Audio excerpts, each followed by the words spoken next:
ಸಾಕು ಶ್ವಾನ ದಿಢೀರಂತ ಸಾವು, ಶ್ವಾನಕ್ಕೂ ನಡೀತು ವಿಧಿವತ್ತಾದ ಅಂತ್ಯ ಸಂಸ್ಕಾರ.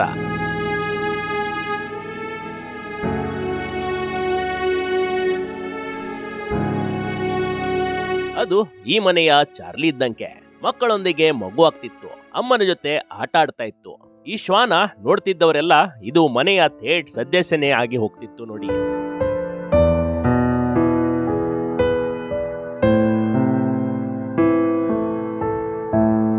ಹನ್ನೆರಡು ವರ್ಷಗಳ ಹಿಂದೆ ಮುದ್ದಾದ ಚಿಕ್ಕ ಮರಿ ಹೆಣ್ಣು ಶ್ವಾನ ತಂದು ಸಾಕಲಾಗಿತ್ತು. ಇದಕ್ಕೆ ಮನೆಯವರೆಲ್ಲ ಸೇರಿ ಈ ಶ್ವಾನಕ್ಕೆ ರೇಖಾ ಅಂತ ಹೆಸರಿಟ್ಟಿದ್ರು ನೋಡಿ.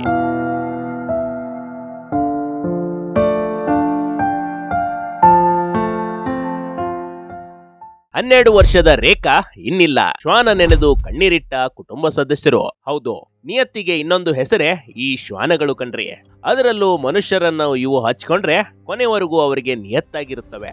ಕಳೆದ 12 ವರ್ಷಗಳಲ್ಲಿ ಈ ಶ್ವಾನವನ್ನ ಮನೆಯ ಮಗಳಂತೆ ಇವರು ಸಾಕೊಂಡಿದ್ರು. ಆದ್ರೆ ಶ್ವಾನದ ದಿಢೀರ್ ಸಾವು ಇವರಿಗೆ ತುಂಬಲಾಗದ ಆಘಾತ ತಂದಿದೆ.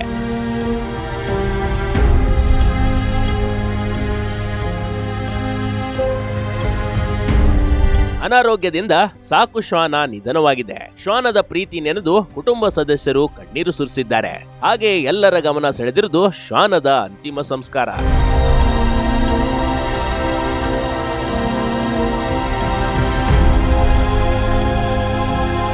ಹಾವೇರಿ ನಗರಪುರದ ಓಣೆಯಲ್ಲಿ ರೇಖಾ ಹೆಸರಿನ ಶ್ವಾನವನ್ನ ಶರಣಯ್ಯ ಸುತ್ತೂರು ಮಠ ಮನೆಯಲ್ಲಿ ಸಾಕಿಕೊಂಡಿದ್ರು.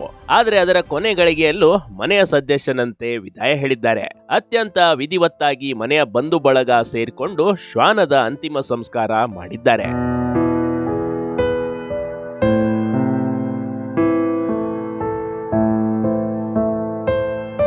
ಸಾಮಾನ್ಯವಾಗಿ ಕೋತಿಗೆ ಅಂತಿಮ ಸಂಸ್ಕಾರ ಮಾಡ್ತಾರೆ. ಆದ್ರೆ ಶ್ವಾನದ ಪ್ರೀತಿಯಿಂದ ಶ್ವಾನಕ್ಕೂ ವಿಧಿವತ್ತಾದ ಅಂತಿಮ ಸಂಸ್ಕಾರ ಮಾಡಿರುವುದು ವಿಶೇಷವಾಗಿತ್ತು. Big TV Karnataka, Haveri.